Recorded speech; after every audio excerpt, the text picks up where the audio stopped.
بھائی کے دوست اکثر اس کے پاس رات دیر تک بیٹھے رہتے۔ میں نے بھائی سعد سے کہا کہ یہ مجھے اچھی نظر سے نہیں دیکھتے۔ سعد مجھے کہنے لگا کہ وہ تو تمہیں اپنی بہن کی طرح سمجھتے ہیں۔ ایک رات سعد دیر تک گھر نہ آیا۔ اچانک سعد بھائی کا دوست بھاگتا ہوا آیا اور کہنے لگا کہ سعد کا ایکسیڈنٹ ہو گیا ہے۔ لیکن جب وہ مجھے جنگل میں لے گیا اور اپنے بھائی کو دیکھا تو میرے قدموں تلے سے زمین نکل گئی، کیونکہ اور بھائی سعد کے دوستوں نے میرے ساتھ مل کر ایسا کام کیا کہ میں جوانی میں ہی لٹ گئی، اور جب مجھے ہوش آیا تو میں زخموں سے چور اونچی زمین پر پڑی تھی۔ میرا لباس جگہ جگہ سے پھٹا ہوا تھا۔ میں اپنے وجود کو ڈھانپنے کی کوشش کر رہی تھی، لیکن میرا برہنہ وجود میرے پھٹے کپڑوں سے چھپ نہیں سکتا تھا۔ میں اذیت کی انتہا پر تھی اور میری آنکھوں سے بہتے آنسو بھی اب سوکھ چکے تھے۔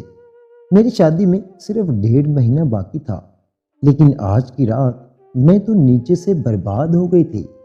اب مجھے اپنے اس برہنہ وجود کے ساتھ یہاں سے نکلنا تھا۔ میں جنگل کے زیادہ اندر نہیں تھی، اس لیے مجھے سڑک تک پہنچنے میں زیادہ دقت کا سامنا نہیں کرنا پڑا، لیکن تکلیف سے میرا جسم ٹوٹ رہا تھا۔ میں نے بہت ہی مشکل سے اپنا تن ڈھانپا ہوا تھا، لیکن کوئی بھی میری حالت دیکھتے ہی جان سکتا تھا کہ میرے اوپر کیسی قیامت گزر چکی ہے۔ میں ابھی سڑک پر پہنچی ہی تھی کہ ایک کار ڈرائیور مجھے دیکھ کر رک گیا۔ وہ میری حالت دیکھتے ہی فوراً کار میں سے ایک چادر لیے میری طرف چلا آیا۔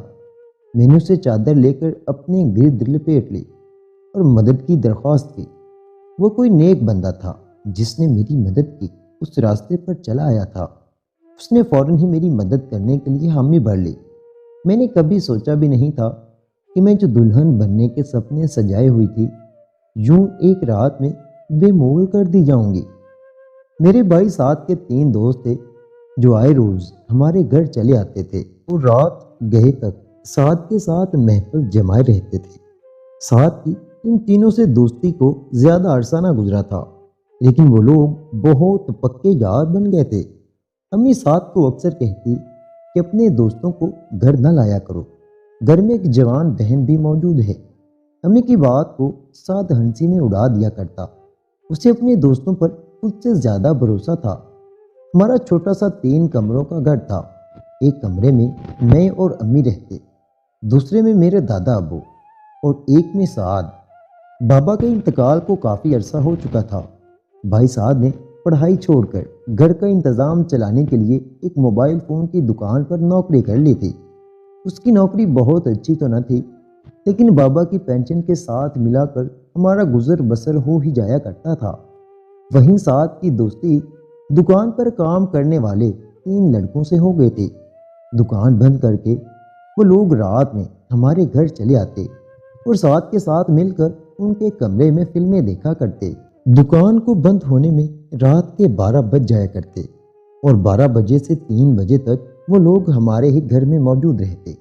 کبھی وہ لوگ چائے کی فرمائش کرتے تو کبھی کسی اور چیز کی، اور مجھے ان کی خاطر دیر تک رات جاگنا پڑتا۔ مجھے سعد کے دوستوں کے سامنے جاتے ہوئے عجیب سی شرم محسوس ہوتی، اور میری کوشش ہوتی کہ میں ان کی موجودگی میں کمرے کے اندر بھی نہ جاؤں، لیکن کبھی چائے دینے کے لیے جانا پڑتا تو کبھی کھانا دینے کے لیے۔ میں نے بہت دفعہ سعد سے کہا تھا کہ آپ خود ہی اٹھ کر رسوئی سے سامان لے جایا کریں، لیکن سعد کہتا تھا کہ تھکن کی وجہ سے اس کا اٹھنے کا دل نہیں کرتا۔ وہ لوگ سارا وقت دکان پر کھڑے رہتے ہیں۔ میں سعد کے کمرے میں چلی تو جاتی تھی، لیکن نہ جانے کیوں مجھے سعد کے دوستوں کی نظریں اچھی نہ لگتیں اور مجھے کچھ عجیب سا محسوس ہوتا۔ لیکن سعد ہمیشہ یہی کہتا کہ اس کے دوست بہت اچھے ہیں اور وہ مجھے بہن کی نظر سے دیکھتے ہیں، کیونکہ ان تینوں کی بھی کوئی بہن نہیں ہے۔ سعد کی بات سن کر میں خاموش ہو گئی۔ امی بہت ہی زیادہ بیمار رہنے لگی تھیں، اور امی کی بیماری کو دیکھتے ہوئے میری پھپھو نے میرے لیے اپنے بیٹے احسان کا رشتہ بھیج دیا۔ احسان مجھے بچپن سے ہی پسند کرتا تھا، اور میں بھی اس بات سے واقف تھی۔ جیسے ہی احسان کا رشتہ میرے لیے آیا تو میں خوشی سے دیوانی ہو گئی۔ امی کو بھی اس رشتے میں کوئی برائی نظر نہ آئی، کیونکہ میری پھپھو بہت اچھی تھی۔ امی نے میرا اور احسان کا رشتہ پکا کر دیا۔ رشتہ پکا ہوتے ہی احسان ہمارے گھر چلا آیا اور اس نے مجھ سے اپنی محبت کا اظہار کیا۔ احسان میرے لیے چوڑیاں اور جوڑا بھی لایا۔ وہ آہستہ سے مجھ سے کہنے لگا کہ اسے میرے ہاتھوں میں چوڑیاں بہت پسند ہیں، لیکن امی کی موجودگی کی وجہ سے وہ ان چوڑیوں کو اپنے ہاتھوں سے نہیں پہنا سکتا۔ جس دن میں اس کی دلہن بنوں گی، وہ ہر روز مجھے اپنے ہاتھوں سے رنگ برنگی چوڑیاں پہنایا کرے گا۔ احسان کی اس بات پر میرا چہرہ شرم سے گلابی پڑ گیا۔ جیسے ہی امی کمرے سے باہر نکلی تو وہ فوراً ہی میری کلائی میں پڑی چوڑیوں کو سکھانے لگا۔ میں نے ایک نظر احسان کے چہرے پر ڈالی جہاں میرے لیے بے پناہ محبت نظر آ رہی تھی۔ اس دن کے بعد سے ہم دونوں کے درمیان ایک خاموش محبت مضبوطی سے پنپنے لگی۔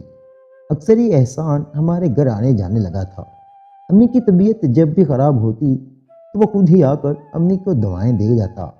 ایک دفعہ احسان رات گئے کسی کام سے ہمارے گھر آیا تو ساتھ کے کمرے میں موجود دوستوں کو دیکھ کر حیرانگی سے مجھ سے پوچھنے لگا کہ آئینہ، آدھی رات کو ان لڑکوں کا تمہارے گھر کیا کام ہے؟ اس نے مجھے ساتھ کے کمرے سے نکلتے ہوئے دیکھا تھا، اس لیے اس کے چہرے پر کچھ عجیب سے تاثرات چھا گئے تھے۔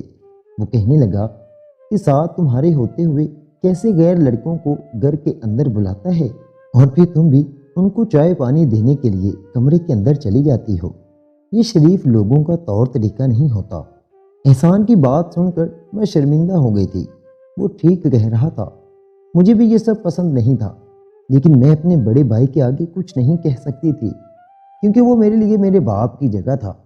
لیکن احسان نے جانے سے پہلے بھی مجھ سے یہی کہا کہ ساتھ کو منع کرو کہ اس طرح اپنے دوستوں کو گھر کے اندر نہ لایا کرے۔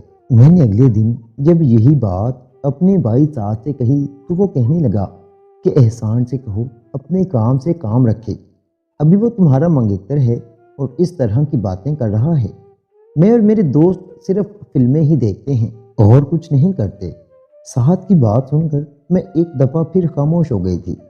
ایک دن جب میں چائے لے کر ساتھ کے کمرے میں داخل ہوئی تو میں دروازہ بجانا بھول گئی، ورنہ میں ہمیشہ دروازہ کھٹکھٹا کر ہی اندر جاتی تھی۔ کمرے میں داخل ہوتے ہی یہ دیکھ کر میں شرم سے پانی پانی ہو گئی کہ سعد اپنے دوستوں کے ساتھ مل کر لیپ ٹاپ پر انتہائی غیر اخلاقی اور فحش مووی دیکھ رہا تھا۔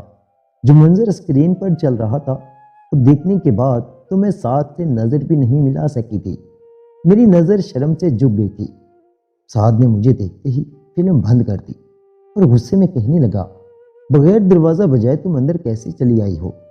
سعد کے دوستوں کی نظریں میرے وجود پر جمی ہوئی تھیں اور میں ان کی نگاہوں کی تپش کو محسوس کر سکتی تھی۔ میں نے جلدی سے چائے کی ٹرے رکھتے ہوئے سعد سے کہا کہ میں دروازہ بجانا بھول گئی تھی اور میں الٹے قدموں باہر چلی آئی۔ میرے دل کی دھڑکن بہت ہی تیز ہو چکی تھی۔ میں سوچ بھی نہیں سکتی تھی کہ سعد اس طرح کی فلمیں بھی دیکھ سکتا ہے۔ میں نے سوچا کہ مجھے اس بارے میں امی کو بتانا چاہیے، لیکن میں یہ سوچ کر چپ رہ گئی کہ امی کی پہلے ہی طبیعت ٹھیک نہیں ہے اور میں امی کو اپنے منہ سے کیسے یہ بتا سکتی تھی کہ سعد آدھی رات تک اپنے دوستوں کے ساتھ کیا دیکھتا ہے۔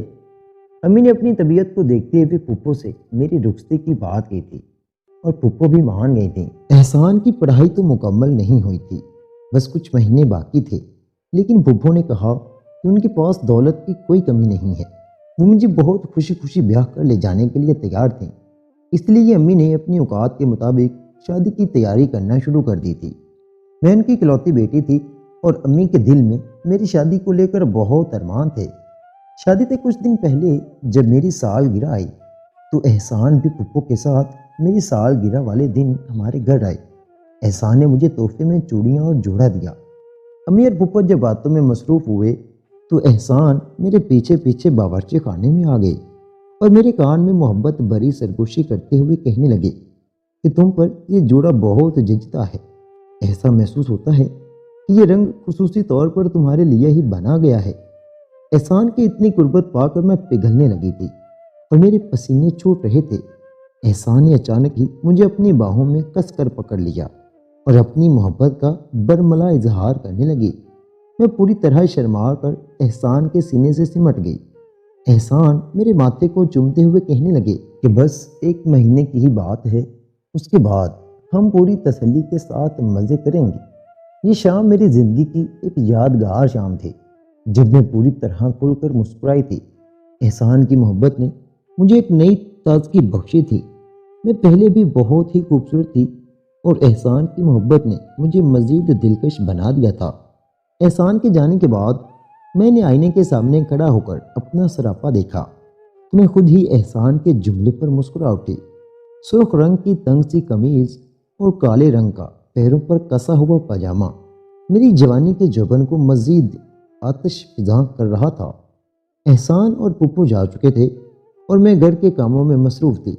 کافی رات ہو گئی تھی لیکن سعد ابھی تک گھر نہیں لوٹا تھا۔ امی تو نیند کی دوا کھا کر ایسا سوتی کہ پھر صبح ہوتے ہی ان کی آنکھ کھلتی۔ میں اس وقت تک جاگتی رہتی جب تک سعد رات گھر واپس نہ آ جاتا، کیونکہ رات کا کھانا دینے کے ساتھ ساتھ مجھے چائے بھی دینی ہوتی تھی۔ لیکن 3 بجنے والے تھے اور سعد کا کوئی اتا پتہ نہیں تھا۔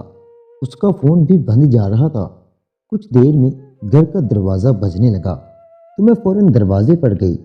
مجھے لگا تھا کہ سعد آ گیا ہے، لیکن دروازے پر سعد نہیں بلکہ اس کا دوست کھڑا تھا جس کے چہرہ آنسوں سے تر تھا۔ میں سعد کے دوست کا ایسا چہرہ دیکھ کر گھبرا گئی اور جب اس نے مجھے بتایا کہ ایک بہت بڑا ایکسیڈنٹ ہو گیا ہے تو میری جان ہی نکل گئی۔ وہ کہنے لگا کہ آئینہ فوراً میرے ساتھ اسپتال چلو۔ نرس نے کہا ہے کہ وہ کسی اپنے کے دستک کے بغیر علاج شروع نہیں کرے گی۔ میں نے سعد کے دوست سے کہا کہ میں امی کو جگاتی ہوں اور پھر ہم دونوں چلتے ہیں۔ سعد کا دوست کہنے لگا کہ امی کی طبیعت ٹھیک نہیں ہے، تم جلدی سے چلو۔ اس کی بات سن کر میں رک گئی۔ وہ ٹھیک ہی کہہ رہا تھا۔ میں نے فوراً ہی چادر لپیٹی اور امی کے پرس سے کچھ نوٹ نکال لیے، لیکن اپنا فون ساتھ لینا بھول گئی اور گھر کو باہر سے تالا لگا کر سعد کے دوست کے ساتھ چل پڑی۔ میں نے سعد کے دوست کو کہا کہ مجھے احسان کو فون کرنا ہے تاکہ وہ بھی اسپتال پہنچ جائے۔ سعد کا دوست کہنے لگا کہ وہ جلدی میں اپنا فون بھول آیا ہے۔ وہ کہنے لگا کہ اسپتال جاتے ہی ہم احسان کو فون کر دیں گے۔ میں اس کے ساتھ بائک پر بیٹھ گئی۔ رات کے اندھیرے میں مجھے راستوں کی سمجھ نہیں آ رہی تھی۔ وہ بہت تیزی سے بائک ہوا میں اڑا رہا تھا۔ مجھے بہت خوف محسوس ہو رہا تھا۔ میں نے اس کے کندھے کو مضبوطی سے پکڑ لیا تو کہنے لگا بس تھوڑی ہی دیر ہے، ہم سعد کے پاس پہنچ جائیں گے۔ بھائی سعد کی فکر میں میری آنکھوں سے آنسو بہہ رہے تھے اور میں دل ہی دل میں اس کی خیر و عافیت کے لیے دعائیں مانگ رہی تھی۔ میں نے سوچ لیا تھا کہ اسپتال جاتے ہی میں سب سے پہلے احسان کو فون کر کے بلواؤں گی۔ کچھ دیر بعد مجھے احساس ہوا کہ ہم جس جگہ پر ہیں یہ تو شہر سے باہر جانے کا راستہ ہے۔ راستے میں پوری طرح سناٹا تھا اور میں پریشانی سے سعد کے دوست سے پوچھنے لگی کہ ہم کہاں آ گئے ہیں تو کہنے لگا کہ قریب ہی اسپتال ہے، سعد کا ایکسیڈنٹ یہی ہوا تھا۔ یہ سن کر میں چونک گئی کیونکہ سعد کی دکان تو گھر کے بہت قریب تھی، تو اتنا دور کیسے؟ میرے دل میں اچانک ہی عجیب سے کچھ خدشات سر اٹھانے لگے تھے اور کچھ ہی دیر بعد میرے تمام خدشات صحیح ثابت ہوئے جب بائک ایک ویرانے سے جنگل میں آ گئی۔ یہ ایک چھوٹا سا جنگل تھا جو شہر کی حدود ختم ہوتے ہی شروع ہوتا تھا۔ میں جیسے ہی بائک سے اتری تو سعد کا دوست کہنے لگا کہ بائک خراب ہو گئی ہے، یہاں سے بس کچھ ہی دیر کا راستہ ہے، ہم دونوں پیدل ہی چلے چلتے ہیں۔ اس سے پہلے کہ میں کوئی جواب دے پاتی وہ میرا ہاتھ پکڑ کر مجھے جنگل کے اندر لے گیا۔ کچھ ہی دور جا کر مجھے سعد نظر آ گیا اور اسے دیکھ کر میرے قدموں تلے زمین نکل گئی تھی۔ وہ زخموں سے چور رسیوں سے بندھا ہوا تھا اور سعد کا دوسرا دوست اس کے پاس ہی موجود تھا۔ مجھے دیکھتے ہی سعد چیخنے لگا کہ آئینہ یہاں سے ابھی اور اسی وقت بھاگ جاؤ۔ سعد کی حالت دیکھ کر اور ان کی بات سن کر تو میری جان ہی نکل گئی تھی۔ اس سے پہلے کہ میں بھاگنے کی کوشش کرتی، سعد کے دوست نے مجھے کس کر اپنے بازوؤں میں جکڑ لیا تھا۔ سعد چیخ چیخ کر کہنے لگا کہ میری بہن کا کوئی قصور نہیں ہے، اسے جانے دو۔ میں سوچ بھی نہیں سکتا تھا کہ تم دونوں اس قدر گھٹیا ثابت ہوگے۔ سعد کی بات سن کر اس کے تینوں دوست ہنسنے لگے اور کہنے لگے ہر رات تیری بہن کی جوانی کو دیکھ کر ہمارے اندر آگ جلتی تھی، لیکن ہم پھر بھی برداشت کرتے رہے، لیکن اب جب تیری بہن کی شادی ہونے جا رہی ہے تو پھر ہم نے سوچا کہ کیوں نہ بہتی گنگا میں ہاتھ دھو لیں۔ سعد کے دوست نے مجھے دھکا دے کر زمین پر گرا دیا اور سعاد کے سامنے ہی میرا دوپٹہ کھینچ کر پھینک دیا۔ میری چیخوں سے سارا جنگل گونج اٹھا تھا، لیکن سعاد کے دوست نے مجھے دھمکاتے ہوئے کہا کہ اگر میں نے چیخیں چلانے کی کوشش کی تو وہ سعاد کو جان سے مار دیں گے۔ سعاد کے ایک دوست نے بھائی کے سر پر بندوق تان لی تھی۔ میرے پاس اس کے سوا کوئی چارہ نہیں تھا کہ میں خاموشی سے اپنی بربادی کا ماتم کروں اور ان وحشی درندوں کی اذیتوں کو برداشت کروں۔ سعاد کے ایک دوست نے پہلے میرے ساتھ زیادتی کی۔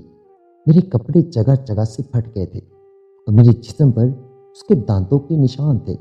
جنگل کی پتریلی زمین پر پڑے ہونے کی وجہ سے میری پیٹھ بھی زخم زخم ہو گئی تھی، اور پھر سعاد کے دوسرے دوستوں نے بھی میرے ساتھ اپنی ہوس پوری کی، اور سعاد اپنی آنکھوں سے میری بربادی کا تماشا دیکھتا رہا، لیکن وہ میرے لیے کچھ نہ کر سکا۔ سعاد کے دوستوں نے میرے ساتھ جو کچھ کیا شاید وہ لفظوں میں بیان کرنا ممکن ہی نہ تھا کہ ہم دونوں بہن بھائیوں کے لیے قیامت جیسا تھا۔ کوئی بھی بھائی اپنی بہن کو اس طرح لٹے نہیں دیکھ سکتا تھا، لیکن میرے بھائی کی قسمت میں یہ دکھ لکھا تھا۔ جب سعاد کے دوستوں نے پوری طرح اپنی ہوس پوری کر لی، اس کے بعد ان تینوں نے سعاد کے سامنے ایک ایسا راز کا انکشاف کیا کہ سعاد حیرت زدہ رہ گیا۔ وہ سعاد سے کہنے لگے کہ موبائل کی شاپ پر وہ دونوں عرصہ دراز سے کام کر رہے تھے اور روز چھوٹی موٹی چوریاں کرتے تھے، لیکن جب تم ہماری دکان پر آئے تو تم نے ہم دونوں کی چوریوں کو پکڑ لیا اور استاد سے اس بات کی شکایت بھی کر دی۔ استاد نے ہم کو بہت ذلیل کیا اور آئندہ ایسا نہ کرنے کے لیے کہا۔ اسی دن ہم دونوں نے ٹھان لیا تھا کہ اپنی اس ذلت کا بدلہ تم سے لے کر رہیں گے۔ اسی مقصد کے تحت ہم تینوں نے تم سے دوستی کی۔ ہمارا ارادہ تھا کہ جب دوستی گہری ہو جائے گی تو ہم تمہیں کسی نشے کی لت میں مبتلا کر دیں گے، لیکن جب تم ہمیں اپنے گھر لے گئے تو تمہاری اس جوان بہن کو دیکھ کر تو ہم خود نشے میں مبتلا ہو گئے۔ تمہاری بہن تو پوری قیامت نکلی۔ ہم نے جان بوجھ کر تمہیں فحش فلمیں دکھانے شروع کی تاکہ تم گدگی کے عادی بن جاؤ، اور پھر تمہیں ہمارا ساتھ خود ہی اچھا لگنے لگے۔ تم نے یہ بھی نہیں سوچا کہ تم جوان بہن کے گھر میں ہوتے ہوئے 3 اجنبی لڑکوں کو اپنے گھر میں رات بھر رکھتے ہو۔ تمہاری بہن نے ہم دونوں کے اندر ایسے جذبات بھڑکائے کہ ہم خود پر قابو نہیں رکھ پائے، اور فلم دیکھنے کے بہانے تمہیں یہاں تک لے آئے، اور پھر تمہاری بہن کو بھی تمہارے پیچھے یہاں لانا بہت آسان ہو گیا۔ آج ہم تینوں کی اس ذلت کا بدلہ برابر ہو گیا ہے جو استاد نے تمہاری وجہ سے کی تھی۔ ساتھ کی حالت بہت خراب تھی، اور میرا حال تو ایسا تھا کہ نہ میں زندوں میں شمار ہو سکتی تھی اور نہ ہی مردوں میں۔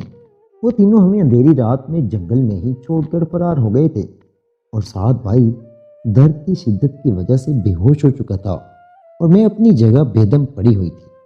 بہت دیر تک آنسو بہانے کے بعد مجھے احساس ہوا کہ اگر میں نے فوراً ہی ہمت نہ کی تو سعد کو کچھ بھی ہو سکتا ہے۔ میں نے بہت مشکل سے اپنا وجود اپنے پھٹے ہوئے لباس کو اپنے دوپٹے سے چھپایا اور بری طرح گھسیٹتی ہوئی سڑک کنارے پہنچی۔ صبح کی روشنی پھیل ہی رہی تھی۔ اس راستے پر بہت ہی کم لوگ گیا کرتے تھے، اور صبح سویرے نہ جانے کوئی آتا بھی تھا یا نہیں۔ صبح کی روشنی میں یہ راستہ پہچان گئی تھی۔ یہ شہر سے باہر جانے والا ایک متبادل راستہ تھا جس پر بہت زیادہ ڈکیتیوں کی وجہ سے بہت ہی کم لوگ سفر کیا کرتے تھے۔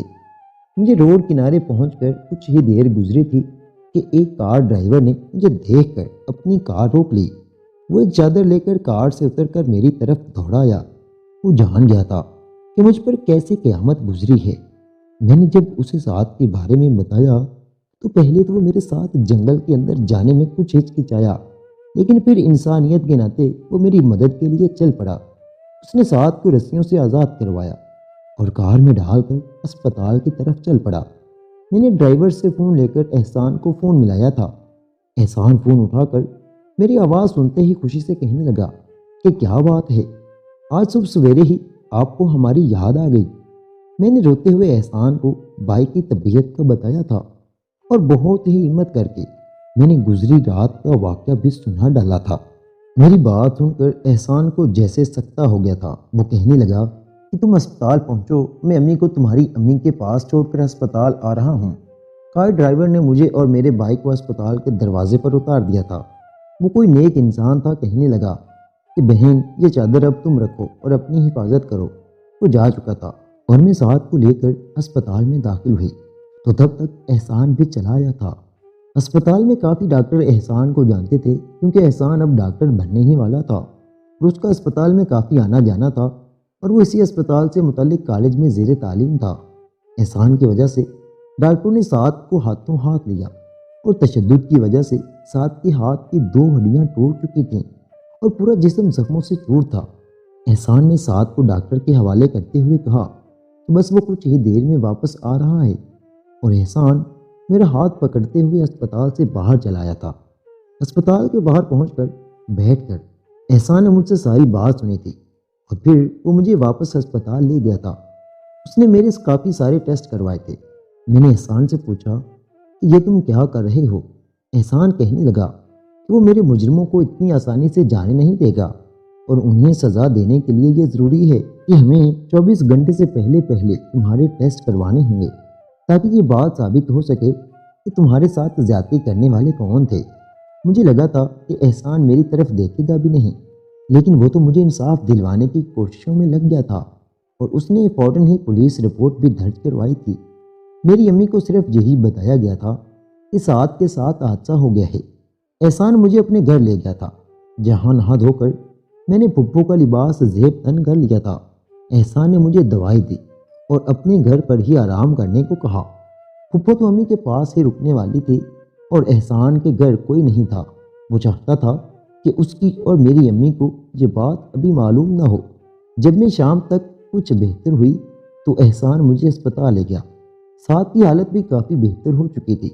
مجھے دیکھتے ہی سعاد نے سر جھکا لیا۔ وہ مجھ سے نظر بھی نہیں ملا پا رہے تھے۔ میں نے بھائی کا ہاتھ پکڑ کر کہا کہ ان کی کوئی غلطی نہیں ہے اور نہ ہی مجھے ان سے کوئی گلہ ہے۔ یہ سنتے ہی سعاد بھائی زاروں قطار رونے لگے اور کہنے لگے کہ وہ اپنے دوستوں کو بہت ہی اچھا سمجھتے تھے، لیکن انہیں کیا خبر تھی کہ وہ ہی ان کے سب سے بڑے دشمن ثابت ہوں گے۔ احسان نے اپنے تعلقات استعمال کرتے ہوئے پولیس والوں کو اس بات کا پابند کر دیا تھا کہ کہیں بھی میرا نام یا تصویر نہیں آئے گی اور بہت ہی خاموشی کے ساتھ اس کھیل کو حل کر دیا جائے گا۔ مجرم کتنا ہی طاقتور کیوں نہ ہو، لیکن اگر قانون انصاف کرنا چاہے تو مجرم کو گرفت میں کرنا کوئی مشکل بات نہیں۔ احسان کے تعلقات کی وجہ سے وہ لڑکے فوراً ہی پکڑے گئے تھے۔ انہیں لگا تھا کہ عزت کے معاملے کی وجہ سے ان پر کوئی کیس نہیں کیا جائے گا۔ احسان نے میری میڈیکل رپورٹ بھی جمع کروا دی تھی اور وہ دونوں مجرم بھی ثابت ہو گئے تھے۔ ساتھ ٹھیک اور اسپتال سے گھر واپس آ گئے تھے اور میری پھپھو اور امی ابھی تک حقیقت سے بے خبر تھے اور احسان چاہتا تھا کہ وہ دونوں ہمیشہ ہی بے خبر رہیں۔ احسان نے ثابت کر دیا تھا کہ وہ مجھ سے سچی محبت کرتا ہے۔ احسان کی محبت میں میرے لیے کوئی فرق نہیں آیا تھا، بلکہ اب تو وہ پہلے سے زیادہ میرا خیال رکھنے لگا تھا۔ میں جان گئی تھی جب محبت پکی ہو تو مشکل وقت میں بھی پوری طرح ساتھ نبھاتی ہے۔ میں نے اپنے بھائی سعاد کو سمجھایا تھا کہ وہ اس طرح مجھ سے نظریں نہ چرایا کرے، مجھے اپنے آپ سے شرم آتی ہے۔ سعاد ذہنی طور پر پوری طرح ڈسٹرب ہو چکے تھے۔ کبھی کبھی تو راتوں کو چیخیں مار مار کر رونے لگے، لیکن میں نے اور امی نے انہیں کسی نہ کسی طرح سنبھال لیا تھا۔ 1 ماہ بعد احسان اور میری شادی ہو گئی تھی۔ میں احسان کی دلہن بنی اس کے بستر پر بیٹھی تھی۔ جب احسان کمرے میں آیا اس نے میرا ہاتھ تھام کر مجھے یقین دلایا کہ وہ مجھے بیتے لمحوں کی ہر اذیت سے آزاد کرا دے گا۔ احسان کی اس بات پر میری آنکھوں میں آنسو آ گئے تھے اور چہرے پر ایک مسکان بکھر گئی تھی۔ احسان نے اپنی انگلیوں کے پوروں سے میرے آنسو پونچھتے ہوئے کہا کہ اب وہ میری آنکھوں میں کبھی آنسو نہیں آنے دے گا۔ ہمارے معاشرے میں یہ چیز بہت عام ہے کہ ہم کسی بھی دوست یا عام بندے کو اپنے گھر میں گھسا لیتے ہیں، وہ اس چیز کا خیال ہی نہیں کرتے کہ ان کی وجہ سے ہماری اپنی عزت ہی پامال ہو جاتی ہے۔ اور آج کل کے لڑکے تو دوست ہی زیادہ اس کو بناتے ہیں جس کی بہن بہت خوبصورت ہو تاکہ بعد میں وہ اس سے اپنا چکر چلا سکیں۔